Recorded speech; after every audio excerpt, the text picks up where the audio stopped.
Good morning, everybody. Monday, June the 21st, Monday Morning Briefing, episode 36.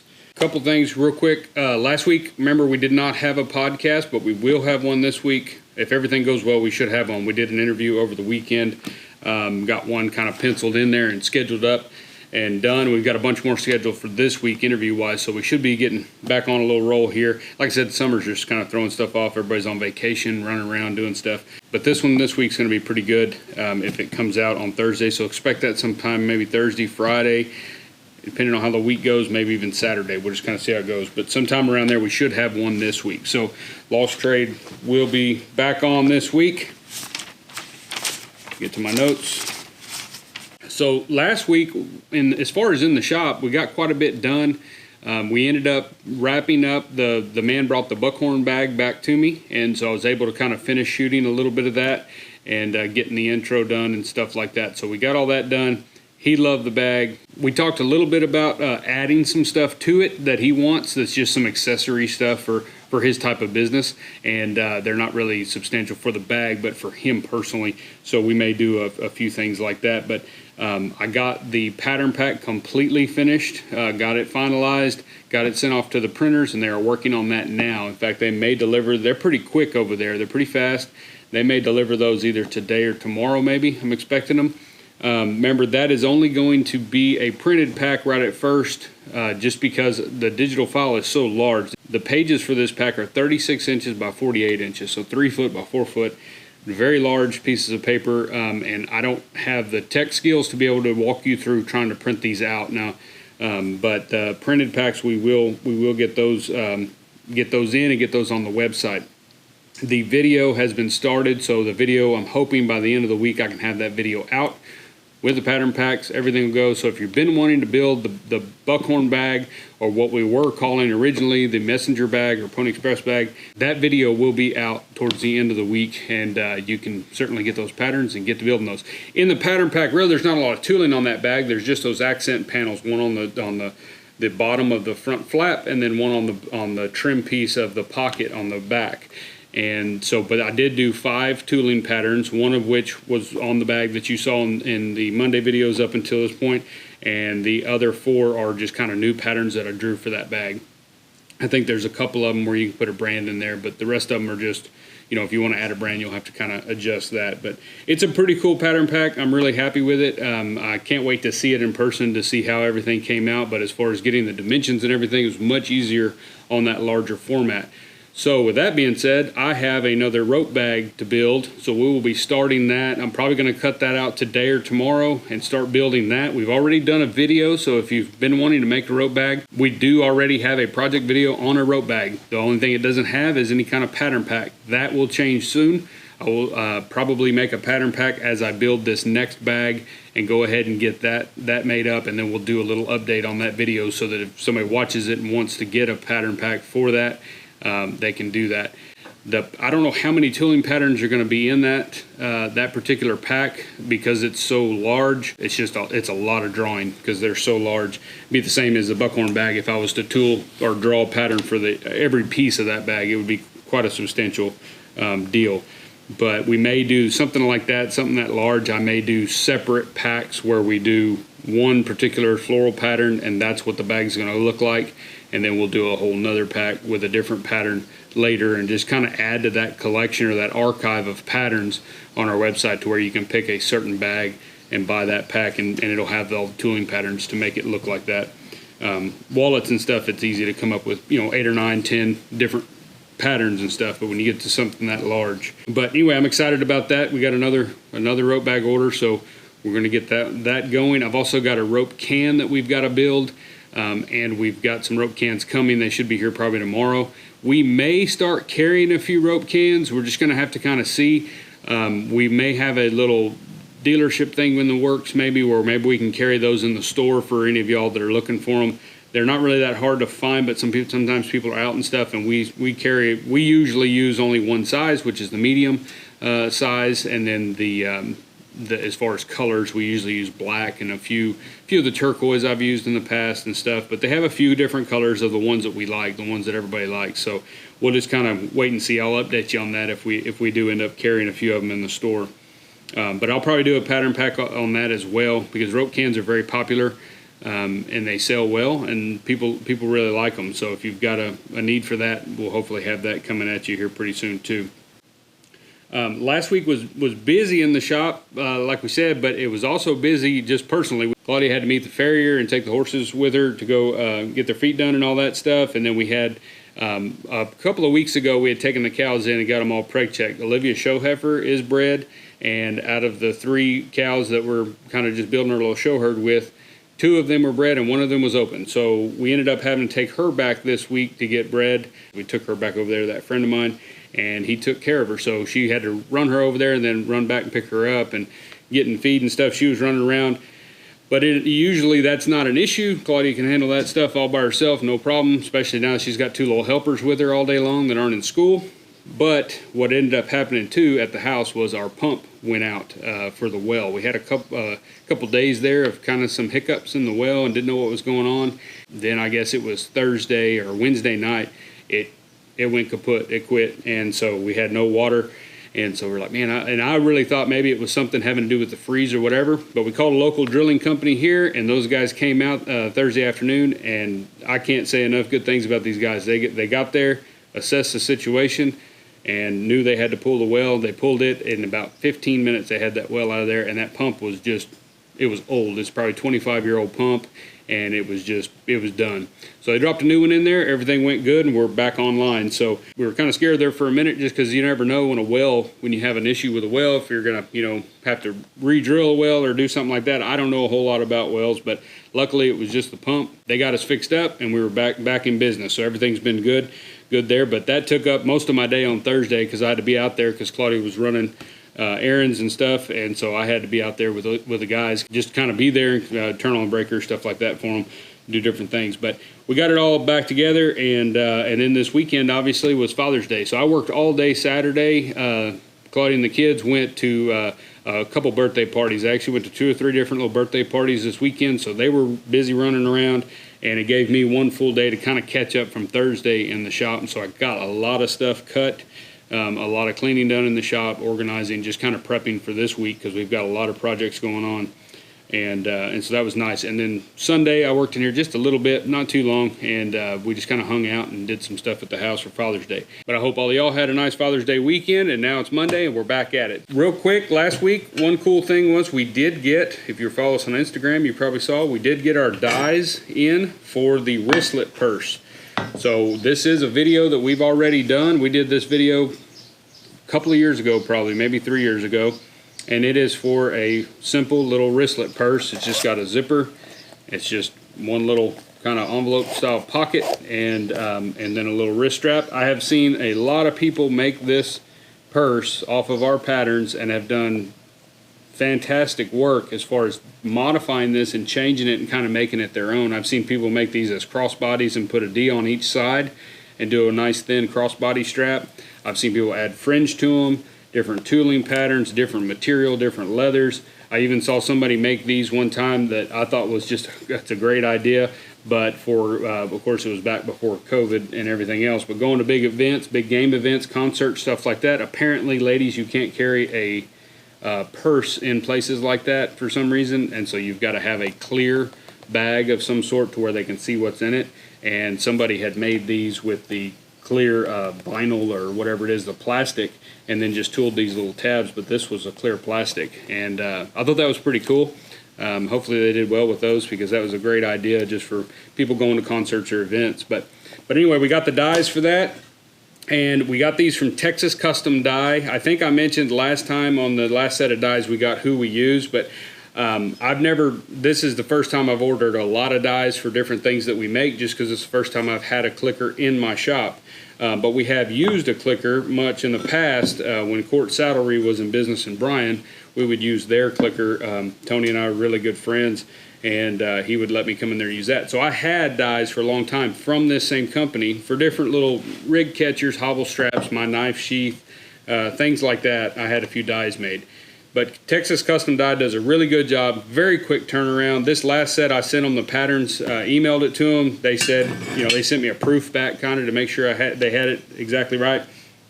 And And then I said, well, just curious, so I know, kind of be on the lookout. How long? She said probably 10 days, so that's not too bad. And I bet they were here in 6. Like, it did not take them very long at all, and they're perfect. We made this purse here. I made it. This was just kind of a mock-up. Right when they got here, I clicked out some parts and just threw one together real quick, and this purse goes together so much easier when you can click out all the parts. Not that this thing's really hard to cut out, but I mean, everything is accurate, everything fits right, and so I was really excited about that. So we're going to try to get a bunch of those made for the store, so we'll have them out there for Christmas time and stuff.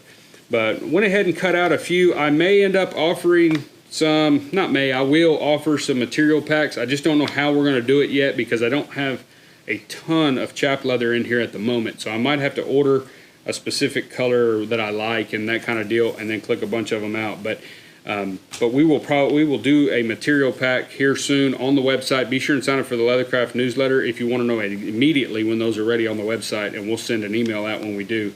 But it'll come with the zipper piece, which is this die here. The happiest I was with this die right here, just because cutting that thing out by hand, again, it's not difficult. It just kind of laborious. So, but it cuts it out, cuts a slot for the zipper and everything all in one piece. And so I actually chopped out a whole Tupperware full of these pieces and the zipper piece, so that when I want to make one of these bags, I don't have to do anything but go grab pieces. But it'll come with the zipper piece, it'll come with 2 of these, and then it'll come with some type of chap leather for the body.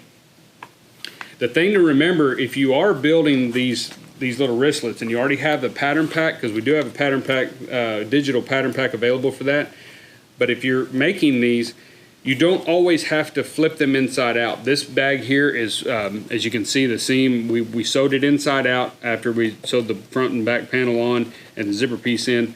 You turn it and you sew it inside out, and then you flip the bag. And that makes a very nice, very clean type of bag. You don't necessarily have to do that. If you've got a chap leather that you really like, but it's really stiff, because it needs to be soft leather to be able to turn this. You can do it out of firmer leather, but it's a lot more difficult. So if you have something that you just really like that leather, but you think, man, this is going to be a booger to turn, flip this thing inside out without marring it up or wrinkling it up or whatever, or just making you go nuts trying to get it turned inside out, you can just close it and sew around the edge and sand it and edge it if it edges okay, and then slick it or put some edge paint on it or whatever you want to do. If you were adding fringe to this bag, I probably wouldn't suggest turning it inside out. I would just cut your piece that you're going to strip your fringe out of, and then just let the bag close on it and sew that around there. It does not necessarily need to be turned inside out, because I've got some leather back there I want to make a couple out of, and but I know that leather's not going to turn well. And also, you can do this bag fully tooled, as in the pattern pack we've got a couple patterns that are just without this piece to go ahead and fully tool this deal, and those out of edge tan I would not turn inside out, just lay them together and sew them up. But that's the latest dies that we got there. I don't know which dies I'm going to send off next. I really haven't decided. It may be my shave kit, because I want to do a bunch of shave kits. I've had a couple orders come in on those, and so we want to do a few of those for the store as well. And I know they're popular with people. That pattern pack is still selling really well, and they're fun and they're easy to make. We might try to design a little bit more complicated shave kit than the 2 that we offer right now. I may try to design something like that for the fall. But if you're looking to get some dies made, give Texas Custom Dye a call. They do a really good job, real good turnaround, real easy to work with. I've never had an issue with them at all, and their dies are sharp and they cut really well. And something else that I wanted to kind of work on this weekend that was just kind of a fun project, since it was Father's Day weekend, I just kind of wanted to work on something I wanted to work on. And so I did a little bit more work on the yoke tote. But last week I had tooled this piece and got it all tooled and everything. And so this weekend I dyed the background to match this. I was thinking about doing this two-tone brown to kind of match this brown in here. But the more I got to looking at it, I thought it would match better if it was just like this. So we got it dyed, antiqued, and then I lined it with some, I think this is the antique brown goat skin, and it matched closest to what this dark area is inside this gusset. And so I went ahead and lined it with that. This is a piece of 3/4 ounce leather, so it's very thin, but I need it just not so much thicker. I just needed it to have a little bit more stability, because like I said, that'll be sewn in the top of the bag there. And so we'll get this thing sewn today and hopefully get it in sometime this week and get the zipper in there and get this thing mounted in there. and the yoke tote will be pretty close to being done.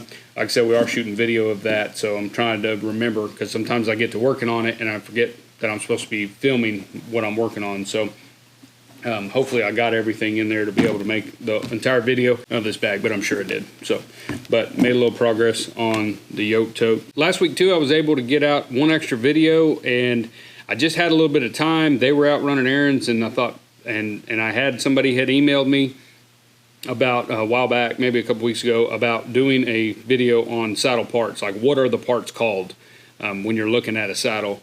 And so we went ahead and did that video. If you want to go back and look at that, it's a saddle parts video. It's the last video before this one. And in there, I kind of talk a little bit about the tree and what different parts are involved in a tree and kind of what it is. And then we talk about just all the various saddle parts, the back housing, the fenders, the skirts, the horn, the cantle, the roll, the different types of roll you can get, different riggings. We don't dive into depth on rigging position or seat sizing and different things, but I do show you how to size a seat, and how to kind of estimate what size you should be riding, stuff like that. But it's just meant to be a real quick little video, just to kind of so everybody has a familiarity with what the terms of the saddle parts are, because it's very common for people to call me, and I think I mentioned in the video, they keep saying the cantle, but they're referring to the front of the saddle or the swell of the saddle, or some people call it the pommel. And to me, the cantle is the seat. And so if they're at one end of the saddle, I'm at the other, we're both talking different things. So it's just helpful to have at least a general idea of what the terms are called, just so it's a little easier to communicate with somebody over the phone especially. But that video did pretty well, and I think it's a good resource video that'll be out there that people can use moving forward. And if you are building saddles for full time and that's what you kind of do, is build saddles and talking to customers, the majority of your customers will have an idea of what these things are, what different parts are and stuff like that. The educated customer is much more common these days, in my experience, just because of the internet, because they can get online, they can start searching, do a little research before they ever come into your shop to talk to you about a custom saddle. But I do still try to look for those opportunities to educate the customer on what's good information and what's maybe false information that they've read somewhere that's really not that accurate. And so I just try to guide them through that. And I suggest you do as well. If you're building saddles, is just try to help them understand, help them kind of know what's good information, what's not good information, just for their benefit and for yours. If you're going to be the one building them a saddle, you want them to have a good knowledge of what you're doing. Because they're going to be the one writing the check, so you want to be sure that they understand what you're doing, why you're doing it, and what the different aspects of the saddle are to help them build something that they're going to be happy with is the main thing. I've always said I'd rather have somebody not have one of my saddles than have one they don't like riding, and so it's just one of them deals. I want people, if they've got our saddles, I want them to only want to ride that, and I want them to love it so much that that's all they want to ride. And if they don't like it, let's build another one. Let's do something else. Because it doesn't do you or me any good for it to be sitting in your barn. But as far as this week goes, we got a bunch of custom projects I've got to do. I've got a bunch of painting to do today just to get some of these custom deals that we've tooled, get them done and out of here. We got some more belts we're going to start. We've also got a lot of stuff that we're going to be cutting and updating the quantities on the website, so keep an eye on that, like the sheepskin wool pads. We'll probably get some more of those on there this week. The wallets, I think the antique brown is our top seller. Most people like that color.